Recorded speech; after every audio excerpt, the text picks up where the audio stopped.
तो अनसुना सच एक काफ़ी क्लोज पॉडकास्ट रहा है मेरे लिए, क्योंकि उसके लिए मैंने ट्रैवल बहुत किया है और बड़ा मज़ा आया मुझे उसके लिए ट्रैवल करने में। उसकी कुछ कहानियों में मैं कह सकता हूँ जो मेरी फेवरेट है वो बुरहानपुर फोर्ट की कहानी है जो मैंने बनाई थी, जिसमें लोग कहते हैं कि आज भी भीम आते हैं वहाँ।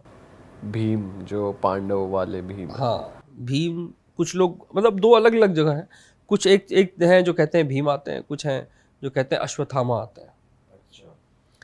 हालांकि अश्वत्थामा वाली स्टोरी जो है वो ज़्यादा फेमस है और ज़्यादा भारी है। वो फोर्ट के नीचे एक जगह बनी हुई है जहाँ आज भी रोज़ रात में पूजा होती है। मतलब लोग फूल वूल छोड़ के जाते हैं और अगले दिन उनको सब शिवलिंग पर पूजा किया हुआ मिलता है। तो जब आपने विजिट करा तो ये प्रोसेस देखा आपने पूरा? मैंने तो अपने पॉडकास्ट में क्लियरली बोला, मैंने पूरा प्रोसेस देखा और अश्वत्थामा भी मुझे दिखे। ये आप किस वे में ले जा रहे हो समझ ये नहीं आ रहा। सार्केज़म ये सार्केज़म ही है मुझे लग रहा है। मुझे अश्वत्थामा दिखे, 5 फुट 6 इंच के थे, काले से थे, लाल रंग की धोती पहनी हुई थी। 4 बजे वो पंडित पूजा करके वहां से निकल रहे थे, सुबह के 4 बजे। क्योंकि हमारे साथ अच्छी बात ये होती है कि जब हम लोकेशन में घुसते हैं तो हम रात भर रुक जाते हैं। अच्छा, जब रात भर रुक जा रहे हैं तो हमें पता है, लोकल अथॉरिटी को पता है क्योंकि परमिशन लेके जाते हैं, लोकल पुलिस को पता है क्योंकि एज अ सेफ्टी हम उनको बता के जाते हैं कि हम रात भर यहाँ हैं। अगर कोई हमारे बारे में पूछता हो आप तक यहाँ पहुँचे तो बता देना कि वो रात में हम वहाँ गए थे। तो इन 3 लोगों को तो पता होता है, इनके अलावा किसी और को नहीं पता होता। तो जो ऐसी जगहों पे स्वांग रचने वाले जो लोग हैं, जैसे मैं इसका एक एग्जांपल देता हूँ, भानगढ़ फोर्ट है। भानगढ़ फोर्ट में पीछे की तरफ बहुत कम लोग ये जानते हैं, वहाँ पर एक दीवार की एक मस्जिद बनी हुई है। बस एक दीवार है और उसके अंदर मस्जिद की नक्काशी की हुई है।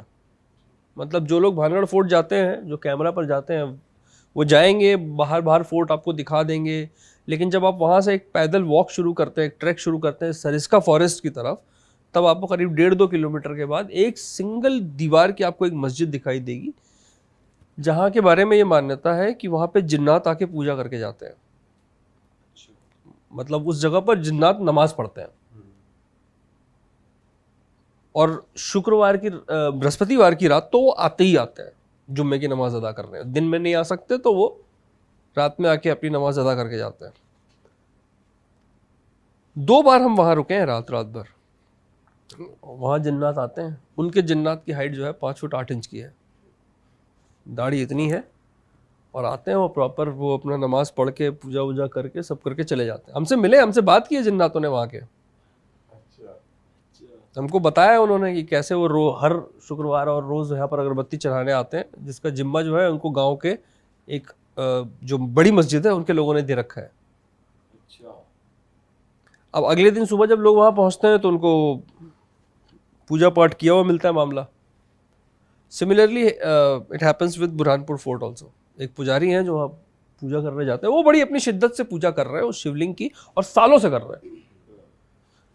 और उनका ये कहना है कि मुझे नहीं पता कि इसमें अश्वत्थामा की कहानी कहाँ से आई है। बुरहानपुर फोर्ट है, बुरहानपुर फोर्ट के ठीक एडजेसेंट 1.5 किलोमीटर में एक गांव है, जिस गांव में वो पुजारी जी रहते हैं। अगर और वो जाने जाते हैं किले वाले पुजारी जी के नाम से, बड़े फेमस हैं वहाँ पर लोकल एरिया में। जो भी घूमने जा रहा है वो उनसे जाके पूछ सकता है। फोर्ट के अंदर किसी से पूछेगा किले वाले पुजारी जी कहाँ मिलेंगे, वो बता देंगे वहाँ मिलेंगे। और उनसे आप बात करो, वो आपको साफ बताएंगे बेटा कि मेरे को 32-33 साल हो गए, मैं यहाँ रोज़ पूजा करता हूँ। तो उन्हें भी नहीं पता कि अश्वत्थामा की कहानी कहाँ से आई। रात में करते हैं वो। हाँ, उनका रोज़ सुबह का है कि सूर्योदय होने से पहले वो शिवलिंग की पूजा करके वहाँ से निकल जाता है। बताओ और लोग क्या क्या मान। लोग कह रहे हैं वहाँ अश्वत्थामा है। ये फिर एक अंधविश्वास है लोगों में। बोल नहीं सकते ना भाई, धर्म के बारे में अंधविश्वास बोलोगे तो ऐसे थोड़ी चलता है। अच्छा भाई, एक और पर्सनल एक्सपीरियंस था जब आपको एक हॉन्टेड जगह पे सुसाइडल थॉट्स आ रहे थे। उसके अलावा भी कुछ अनयूजुअल आपने नोटिस करा है? जैसे मैं आपको एक एग्जांपल दे के बताता हूँ। 2-3 हमारे भाई लोग हैं जो इस पॉडकास्ट पे आए, उन्होंने वो भी हॉन्टेड जगह पे जाते हैं, तो उन्होंने अपने एक्सपीरियंस बताए कि हमने खुद ये एक्सपीरियंस करा है कि एक स्मेल चेंज हो जाती है, स्मेल कुछ बुरी स्मेल आने लगती है, या फिर टेम्परेचर बहुत ज़्यादा कभी एकदम एक्सट्रीम हो जाता है, ठंडा हो जाता है, कभी गर्म हो जाता है, ऐसे चेंजेस, या फिर आपको कोई पास बाय करता हुआ फील होता है कि कुछ तो है, कुछ हवा सी चलने लगती है एकदम से फिर रुक जाती है सिमेट्रीज पे, कब्रिस्तान पे या किसी भी हॉन्टेड जगह पे, ऐसे एक्सपीरियंसेस लोगों को हुए हैं। तो आपको कुछ ऐसे फिजिकल एक्सपीरियंसेस हुए हैं किसी इन्वेस्टिगेशन के दौरान, चाहे दिखा ना हो बट कुछ फीलिंग कुछ? नहीं, ये सारे एक्सपीरियंसेस हुए हैं मुझे। अच्छा, ये सारे हुए हैं, वो गलत नहीं कह रहे हैं, ये इस तरीके के सारे एक्सपीरियंसेस मुझे हुए हैं। फ़र्क बस इतना है कि कुछ लोग उसे एक्सपीरियंस मान के वहीं पर छोड़ देते हैं कि भाई ये मुझे हो गया, एक पैरानॉर्मल एक्सपीरियंस हो गया है, और मैं जो है उसी से एक कदम और आगे ले लेता हूँ कि ये क्यों हुआ, मुझे जानना। अब ये चुल मच गई है मेरे अंदर और मुझे पता करना है कि ये क्यों हुआ, वो ठंड लगी क्यों, ऐसे कैसे ठंड लग गई, खड़े हैं जो ठंड लग के चली जाएगी, ये कोई बात थोड़ी हुई, ऐसे नहीं होना चाहिए। ना मैं उनको गलत बोल रहा हूँ और ना ऐसे किसी एक्सपीरियंस को ना होना। I am so sorry. ये भी पैरानॉर्मल तो नहीं है कुछ कि बताना चाह रहे हो पर बताने नहीं दे रहा भूत? कह रहा कहाँ, क्यों बोल रहा है ऐसे? तो ना वो लोग गलत हैं और ना उनके एक्सपीरियंसेस, और ना जिन लोगों को ये होते हैं वो गलत होते हैं। यहाँ पर हालात जो है वो थोड़े से एक्सप्लेन करने वाले हैं, जैसे टेम्परेचर का गिरना या उठ जाना। अब ज़्यादातर टेम्परेचर का गिरना या उठ जाने वाले केस आपके पास आएंगे हिल्स से। गोवा में ऐसे केस बहुत कम आएंगे जहाँ पर कोई कहेगा कि मेरा टेम्परेचर ड्रॉप और पिक हुआ बहुत तेज़ी में, लेकिन हिल्स पर ऐसे केसेस ज़्यादा आते हैं।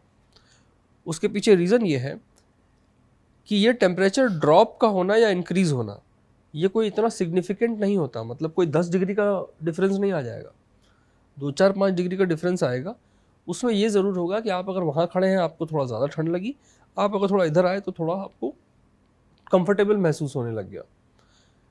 तो इसमें जो है ये पूरा एक एटमॉस्फेयर बनता है चारों तरफ चीज़ों का। कुछ जगहों पर पेड़ों की वजह से ठंडक ज़्यादा होती है, कुछ जगहों की मिट्टी वैसी होती है जो ठंडक को ज़्यादा ऑब्जर्व करती है। अब जैसे आप लोग सब मसूरी गए हैं, मैं आपको एक एग्जांपल देता हूँ। आप लाइब्रेरी चौक पर हैं, लाइब्रेरी चौक से आप निकले केम्प्टी की तरफ, ठीक है, थोड़ा सा आगे बढ़े, एक रास्ता कट गया कंपनी गार्डन की तरफ लेफ्ट में ऊपर, और एक राइट में रास्ता नीचे चला गया जो आपको सीधा केम्प्टी फॉल जाता है। जो रास्ता राइट में जा रहा है उसमें 3 किलोमीटर के बाद से लाल मिट्टी के पहाड़ शुरू हो जाते हैं। आप जब मसूरी जाओगे आप ये ऑब्जर्व करना कि उस पहाड़ के मतलब केम्प्टी की तरफ जाते हुए आपको ठंड ज़्यादा महसूस होगी और केम्प्टी से मसूरी आते हुए आपको कम ठंड महसूस होगी। कभी आप ये महसूस करना। रीज़न ये है कि जिस तरफ लाल मिट्टी वाले पहाड़ हैं वो ठंड को ज़्यादा ऑब्जर्व करते हैं, और जिस तरफ चट्टानों वाले पहाड़ हैं वो गर्मी को ज़्यादा ऑब्जर्व करते हैं। तो वो रात में थोड़ा बहुत एटमॉस्फेरिकल चेंज होता है, इतना चलता है। आज तक दुनिया के किसी भी बड़े से बड़े पैरानॉर्मल इन्वेस्टिगेटर ने मशीनी तौर पर यह साबित नहीं कर दिया कि 20 डिग्री का डिफरेंस आ गया है। और मैं बता रहा हूं क्यों, क्योंकि टेम्परेचर की मशीनें जेन्युइन है, वो झूठ नहीं बोलती। अगर वहां पर 20 डिग्री का ड्रॉप आएगा या इंक्रीज आएगा तो इमीडिएटली कैप्चर करेगा। तो इसलिए लोग इस चीज को मशीन पे नहीं साबित कर पा रहे, ये बातों में हो जा रही है। इलेक्ट्रोमैग्नेटिक फील्ड तो मशीन पे आ जा रहा है, क्योंकि वो मशीन तो खिलौना है, उसके साथ खेल सकते हैं, इसके साथ नहीं खेल सकते। तो एक आपकी वो टेम्परेचर वाली बात तो मुझे ये लगता है कि वो ये रही।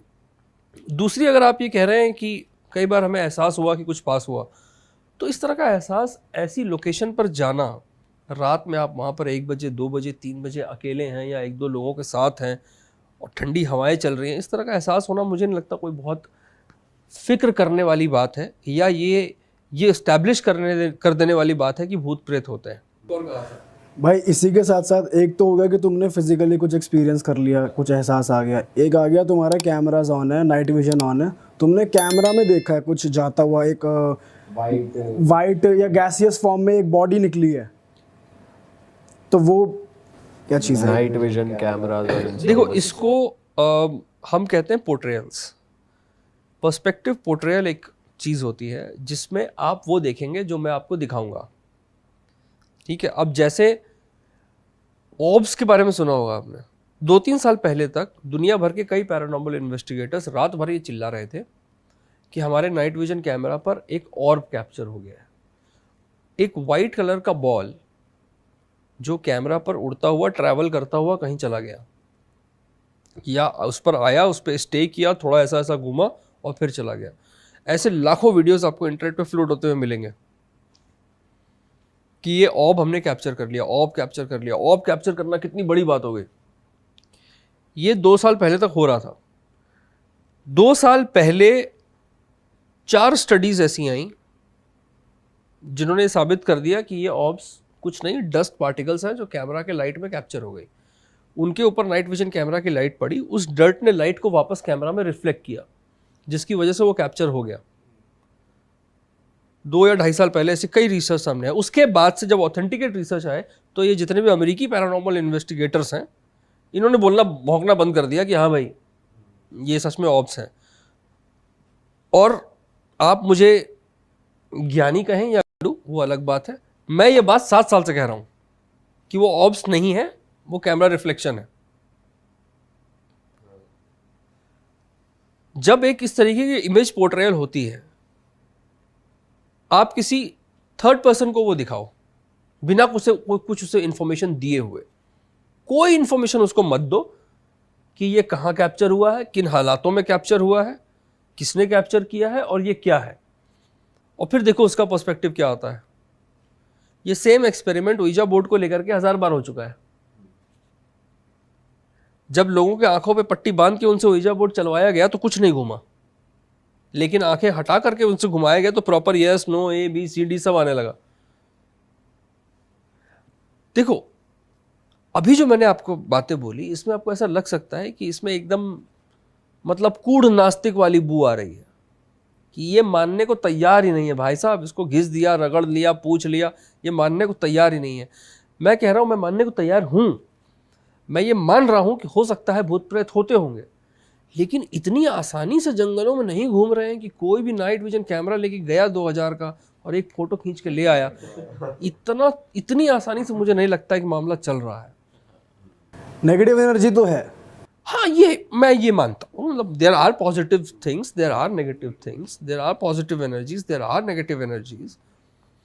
अब उसका वो ऑरा कैसा है, किस हद तक वो हमारे वर्ल्ड में डिफरेंशिएशन कायम कर पा रहा है या मतलब रख पा रहा है, ये अलग है। मतलब सफेद कपड़ों में कोई काली शक्ल वाला आदमी तो कोई नहीं है, कोई भूत ऐसा नहीं, एक मैं हूँ, मैं सफेद शर्ट पहन के घूम निकल लेता हूँ कभी कभी। मैं भाई कभी कभी ना ऐसा लगता है यार, ये जो मूवी वाले दिखाते हैं तो साला किसी ने तो देखा होगा जो इनको ऐसे पोर्ट्रे किया जाता है, कुछ पैर उल्टे, किसी ने तो कभी ना कभी देखा होगा। ये मतलब कहीं से चीज़, चिंगारी, अगर आग जल रही है तो कहीं ना कहीं चिंगारी तो हुई होगी कि किसी ने उल्टे पैर देखे होंगे, किसी ने कुछ देखा होगा, किसी ने कुछ छलावा देखा होगा। ये तो कहना बड़ा मुश्किल है कि इनकी शुरुआत कहाँ से हुई। लेकिन हाँ, वक्त के साथ साथ उसमें डिफरेंशिएशन तो आता ही रहता है, मॉडिफिकेशन, मसाला तो वो आता ही रहता है। अब जैसे मान लीजिए भगवान श्री कृष्ण या भगवान विष्णु या भगवान शिव की प्रतिमा जो आज से 200 साल पहले बनी होगी और जो आज बनी है, उसमें डिफरेंशिएशन होगा। इसका मतलब ये नहीं है कि मैं ये कह रहा हूँ कि भगवान नहीं है, होंगे। जैसा आपने कहा कि कहीं ना कहीं तो आग लगी होगी जिसका धुआं उठा है, तो कुछ ना कुछ हो सकता है ऐसा हो जिसकी वजह से उस वक्त के लोगों को यह एहसास हुआ हो कि भगवान है, और बाद में फिर उनका पोर्ट्रेयल जो है वो अलग अलग तरीके से होना शुरू हो गया। ठीक उसी तरीके से भूत के साथ भी ये हो सकता है कि वाकई कोई दानव, कोई राक्षस, कोई ऐसी एंटिटी कभी रही हो या किसी ने देखी हो जिसने बाद में उसको चल के इस तरीके से पोर्ट्रे किया। लेकिन मैं कंसर्न इस बात से हुई नहीं, मैं इस बात से कंसर्न हूं कि जिस हिसाब से सब कुछ चल रहा है ना, ये एकदम ठीक वैसा ही है। मतलब एकदम आसान है। जैसे मैं धर्म के ठेकेदारों के खिलाफ हूं, चाहे वो बाबा हो या तांत्रिक या मौलवी या प्रीस्ट, जो लोग धर्म का व्यवसाय कर रहे हैं उनके खिलाफ हूं, उसी तरीके से भूतों, मेरी खुद की इंडस्ट्री में, मतलब पैरानॉर्मल इन्वेस्टिगेशंस में भी जो लोग भूतों के नाम पर लोगों को बना रहे हैं, मैं उनके खिलाफ। अरे वाह, आपने ये वीडियो यहाँ तक देख ली भाई, तुमने हमारी मेहनत सफल कर दिया। तुम ही लोग हो असली रियल हिट। और अगर आपको बहुत मजा आ रहा है ऐसी क्लिप्स में, ऐसी वीडियोस में, तो फटाफट जाइए प्लेलिस्ट पे बिंज वॉच कीजिए और सारी वीडियोस देख डालो और मौज काटो। That is it. हम मिलेंगे नए पॉडकास्ट में, नई क्लिप में। Till then bye bye, see you, take care, do subscribe.